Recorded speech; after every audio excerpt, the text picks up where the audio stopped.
नमस्कार। जय भीम साथियों, दैनिक दस्तक पर आपका स्वागत है। मैं हूं आपका host JP Gautam. Supreme court के एक धाकड़ वकील नितिन मेश्राम जी ने दलित समाज पर हो रहे अत्याचार में उनकी मदद करने से इनकार किया है। और उन्होंने ये जो इनकार किया है वो दलित समाज की, बहुजन समाज की जो सबसे बड़ी पार्टियां हैं इस समय देश में, बहुजन समाज पार्टी और वंचित बहुजन आघाड़ी पार्टी, इनके नेताओं से दलित समाज की मदद करने से इनकार किया है। आखिर उन्होंने दलित समाज के नेताओं से दलित समाज की मदद करने से इनकार क्यों किया है, इसके पीछे क्या कारण है, ये सारी बातें आपको इस स्टोरी में बताने वाले हैं। ये जो फोटो आपकी स्क्रीन पर दिखाई दे रहा है, ये है सुप्रीम कोर्ट के वरिष्ठ वकील हैं जिनका नाम है नितिन मेश्राम जी। ये वही नितिन मेश्राम जी हैं जिन्होंने जब माननीय सुप्रीम कोर्ट के द्वारा SC/ST रिजर्वेशन में जो सब क्लासिफिकेशन पर जजमेंट या कहें कि कुछ सुझाव आ रहे थे, उस दौरान नितिन मेश्राम जी इकलौते ऐसे वकील थे जिन्होंने इस कार्य को मना करने के लिए अपनी दलीलें दी थी। तो इन वकील साहब के द्वारा एक बड़ा बयान इस समय वायरल हो रहा है। इन्होंने दलित समाज की जो पार्टियां हैं या बहुजन समाज की जो राजनीति करने वाली पार्टियां हैं, बाबा साहब की विचारधाराओं पर काम करने वाली जो पार्टियां हैं, उनके नेताओं से दलित समाज के ऊपर जो अत्याचार हो रहे हैं, उत्पीड़न जो हो रहे हैं, जुल्म ज्यादती उनके ऊपर जो हो रही है, उनके हक अधिकारों को किस तरह से मारा जा रहा है, उनकी लड़ाई लड़ने से मना किया है।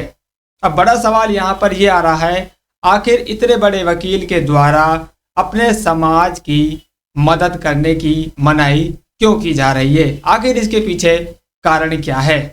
तो कारण भी साथियों उन्होंने कुछ हद तक बताने का काम किया है। उन्होंने जो अपने पक्ष में दलील दी है वो मैं आपको एक बार दिखा देता हूँ। महाराष्ट्र के पूर्व में मुस्लिम शासक निजाम के क्षेत्र में कुछ जिलों में पिछले 3-4 दिनों से दलित अत्याचार और उत्पीड़न की घटनाओं में काफ़ी बाढ़ आई है।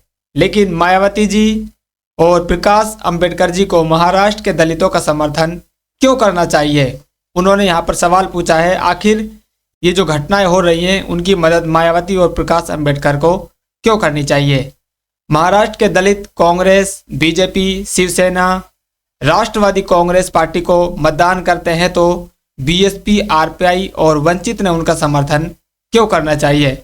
बिल्कुल नहीं करना चाहिए। मरते हैं तो मरने देना चाहिए। जिसको वोट दिया है उसका समर्थन लेना चाहिए। तो सुना आपने, नितिन मेश्राम जी ने यहाँ पर इस मामले को राजनीति से जोड़ दिया है और राजनीति से जोड़कर उन्होंने सीधा कहा है, आखिर दलितों की मदद मायावती और प्रकाश अंबेडकर क्यों करें?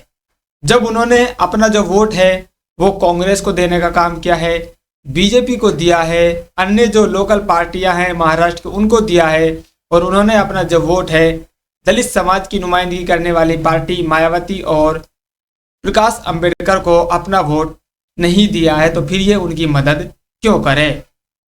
अगर आप इस दलील को मान लेंगे साथियों, तो उनका जो दलील है बिल्कुल सही बैठ रहा है। जब दलित समाज ही अपने दलित नेताओं को नेता नहीं मान रहा है, उनसे वो कोई मदद की अपेक्षा नहीं कर रहा है, उनके जो सभी समस्याएं हैं उनका वो हल कांग्रेस, बीजेपी, अन्य जो लोकल पार्टियां हैं उनमें देख रहा है, उनके नेताओं से उसकी इच्छा है, तो फिर दलित नेताओं को दलित समाज की जो मदद है वो क्यों करनी चाहिए? तो बड़े सवाल यहाँ पर नितिन मेश्राम जी ने उठाया है और जो जवाब भी साथियों उन्होंने दिया है, कहीं ना कहीं उनकी जो दलील है साथियों बिल्कुल तर्क संगत मालूम पड़ती है। जब दलित समाज ही अपने जुल्म ज्यादती की जो लड़ाई है वो दलित नेताओं से नहीं लड़वाना चाहता है, वो उन्हीं नेताओं को मजबूत करना चाहता है, उन्हीं पार्टियों को मजबूत करना चाहता है जिन पार्टियों के शासन में उनके साथ अत्याचार होते हैं, जुल्म ज्यादती होती है, उनके जो हक अधिकार है वो मारे जाते हैं, वो कम किए जाते हैं, उनको लगातार किसी न किसी रूप में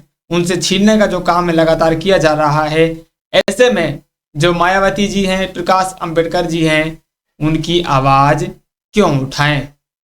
ये जो मामला है साथियों आज का नहीं है, काफ़ी पहले से ये मामला चल रहा है, लेकिन सुप्रीम कोर्ट के इस धाकड़ वकील ने ये कहने की जहमत उठा ली, आखिर कोई बुद्धिजीवी सही बात या सही रास्ते पर चल रहा है और समाज को कहीं ना कहीं इससे एक गाइडेंस मिलने की उम्मीद भी है। क्योंकि अभी आपने देखा महाराष्ट्र के परभणी में बाबा साहब की मूर्ति और बाबा साहब के द्वारा जो संविधान की प्रतिकृति वहां पर रखी हुई है उसके साथ छेड़खानी का मामला जो सामने आया है, वहां पर अगर कोई उस अपमान का बदला लेने के लिए लड़ाई लड़ रहा है तो वो केवल और केवल दलित समाज लड़ रहा है। और दलित समाज की अगर कंधे से कंधा किसी ने मिलाया है तो वो दलित समाज के ही नेताओं ने मिला है। अन्य किसी भी पार्टी के नेताओं ने उनके ऊपर या इस मामले पर कोई भी बात अभी तक ऐसी नहीं कही है जिससे दलित समाज को संबल मिले।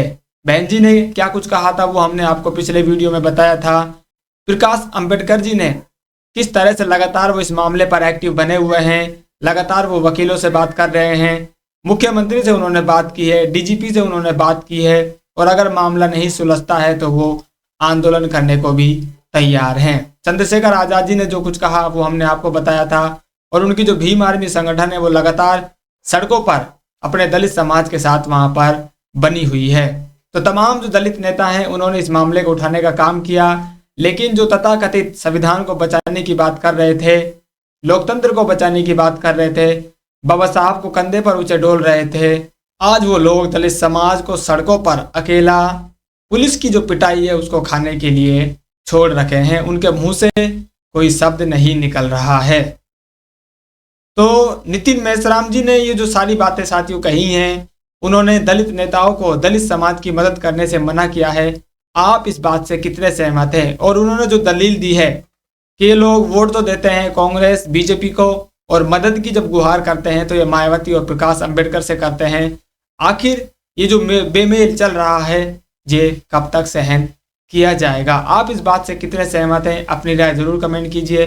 फिलहाल इस अपडेट में इतना ही, मिलते हैं नई अपडेट में, तब तक के लिए जय भीम।